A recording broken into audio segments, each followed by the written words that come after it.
Hello everybody, welcome to Nostalgia Goggles of Horror. I'm Chris, also known as Retro Gaming Nerd, and today we're going to talk about mainly, not even really horror games, but games to kind of play during the season of Halloween.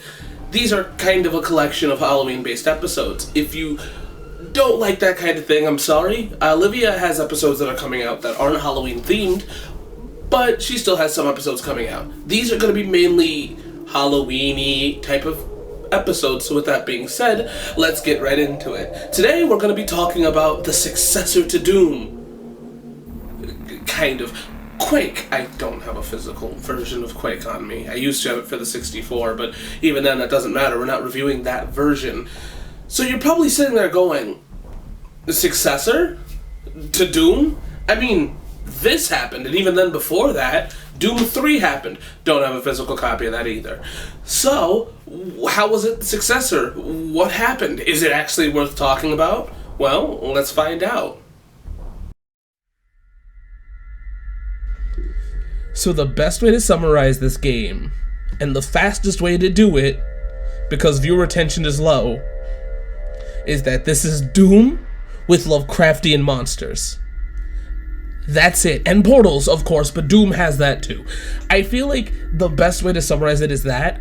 I guess also it's not on another planet. Well, even then Doom 2 wasn't, but you get my point. It is practically just like, and then that's nothing bad about it. That's kind of what makes this game great, is that. But that's pretty much it. With that being said, let's move on to the gameplay.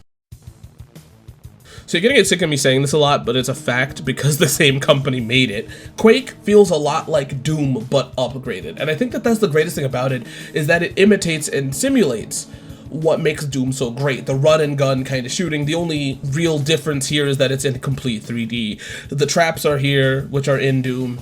It's like a lot like Doom 64. The only real difference comes down to this game as aesthetic and obviously weapons, of course. And even then, the weapons in this game are great. I feel like all in all, if you are looking for a Doom experience without jumping to 2016, if you're somebody like me that's like, I love old classic Doom, but like there's only so many games. There's only like so many games I can consider as classic Doom, and it kind of ends at 64. So like, you don't have a lot. This is the next step, I feel. I don't know about Quake 2, but I do know that Quake 1 definitely feels this way. I love it. And there's not really much more to say. I just think that it does a really good job at existing as what it is. So, with that being said, let's move on to presentation.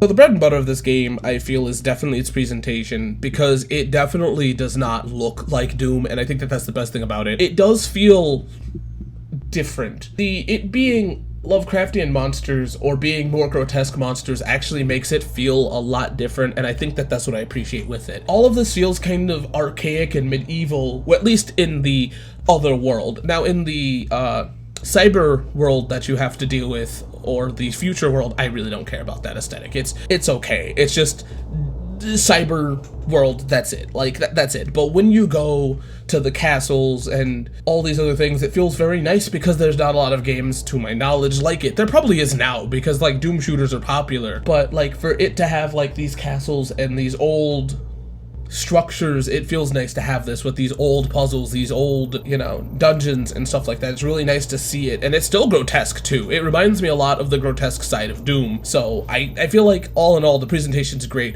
The soundtrack on this game is also great, but it also kind of it fades into the background, at least especially in Quake, the game, like the main game of Quake, before we get into the like add-on parts. That one just has a very kind of droning, existent beat that's like cool, but it's not like anything to write home about. It's when we get into the other games within Quake, that's when we start getting into the more rocking, awesome kind of music. I think another thing that's really cool is that the presentation of the guns are also interesting. One of my favorite ones is the nail gun. Something about that in this game I love, because we're dealing with these kind of Lovecraftian, archaic monsters, so having a gun that shoots nails, that shit's dope. Like, it feels right. It feels right, and I love that. And also just the look of all the guns are great, and, you know, the functionality is great as well. Why is that in presentation? Because since this is a 3D game, you kind of have to see sometimes the bullet of what you're shooting, and it works. All in all, this game does a solid job at being a successor to Doom without just copying Doom. I do feel like the one thing that kind of does suffer from this game, honestly, though, is that the monsters, to me, are not as iconic as Doom monsters, which kinda sucks. Like, there's no Quake monster that makes me go, yeah, I can remember that one right off my head. They look great, they work for the world, but I just can't remember any of them. Now, that might also just be because I have a huge bias against Doom. Doom was my game that I've been playing since I wasn't supposed to be playing Doom when I played it, so, like, there's that point. But I feel like at the end of the day, I can't remember, like, I remember the monsters, but they just kind of exist as this amalgamous blob versus, like, me remembering exactly what these monsters look like. And that might just also be because of the graphics that existed at the time, right? They're not like, I don't know, because I can't even say that because Doom wasn't like the most powerhouse game. I think that these monsters are great, I think that they're fun, but me not growing up with Doom is a big factor on how I take the presentation. And I hate to say that, but like, I feel like the monsters are fine, but they're not memorable, you know? There's nothing like a Revenant in this game to me. And I might need to play more Quake. Who knows? All in all, the presentation's fine. With that being said, let's move on to accessibility. So Quake is a PC game, and with that being said, there is a modern way to play it. The best way to play this game, obviously, is the new remastered version of it, because you can actually play that game without having an old-ass computer. It's on Steam, PlayStation, Xbox, and Switch for about like $9 to $7. Where it starts getting a little complicated is when we get into the big box sales of it, which is the PC version, the original PC version. The cheapest you could get this game is about $20, but if you get it new in box, it could probably get you around $50, which I don't think is a worth it thing to get, because, like, let's be honest with yourselves, you can get it on a better running system versus having to go and buy a whole ass old computer. It also exists on the Nintendo 64, and I believe you can get that one for $20 to like $10, but that's me shooting in the dark because I haven't really found that many like listings for it. With that being said, all in all, I feel like the best way to get your hands on this game is definitely getting the remastered version, just because you get so much more in it, and there's a lot less shortcomings, and also you don't have to buy an old-ass computer. If that's your thing, that's great, and I think that that's awesome. I love having big box computer games, but I don't have a computer to run it, so I can't recommend it. With that being said, let's move on to the goods and the bads.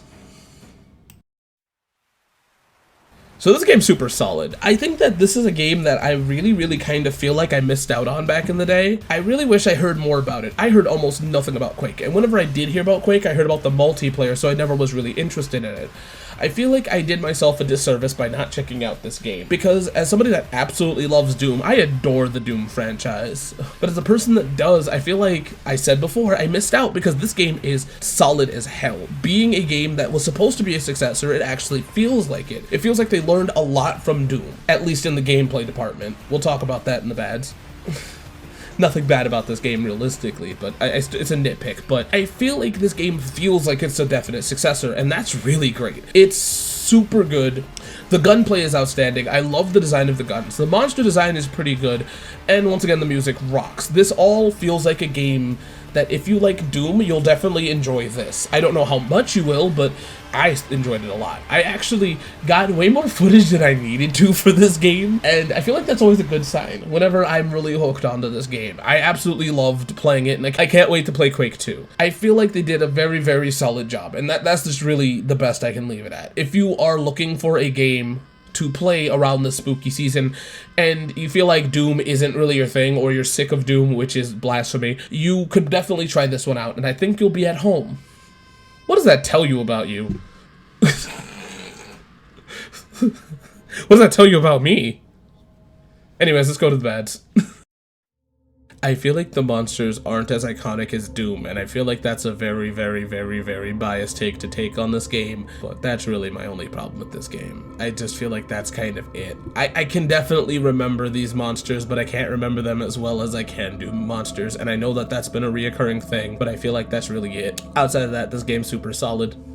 And I know that that sounds nitpicky, but like, when you are comparing this to Doom, right? I feel like this is like Wolfenstein levels of recognizability, of where you're like, yep, that's an enemy, and that's it. And I feel like to like understand where I'm coming from, these kind of shooters have to stand out. Like I can remember Duke Nukem's, you know, I can remember Doom's, and I can even remember some of Shadow Warrior. But like I don't know, I mean, I feel like I can recognize these ones. It's just they just kind of exist. That's really it. There's only one monster I remember, and that is a monster that shoots lightning at you, and that's because he's ugly as fuck. So, and I mean that in a good way. That's kind of why I feel like I want more grotesque monsters. The thing that really sucks about this is that I don't think we've had a modern Quake. I would absolutely love to see Quake come back, or at least do a 2016 Doom thing. So maybe that might make them more memorable. Maybe I just need to see them in a different kind of setting. Who knows? The design is good, I just don't remember it. No, that's not even the truth. The design is good, I'm just comparing it to Doom, and that's not fair. With that being said, you listened to a minute of me rambling about nothing really, but I still feel like it's valid. With that being said, let's move on to the final thoughts. So, my little creepy crawlies, is Quake worth playing? The answer is yes. Quake is one of those games that does an amazing job at what it's supposed to do, and at one point I could actually see it being a successor to Doom.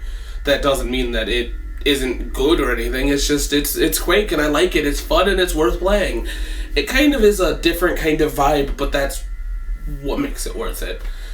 With that being said, I'll see you guys next time on Nostalgia Goggles of Horror, where I talk about more Halloween-y games. See you guys next time. Bye.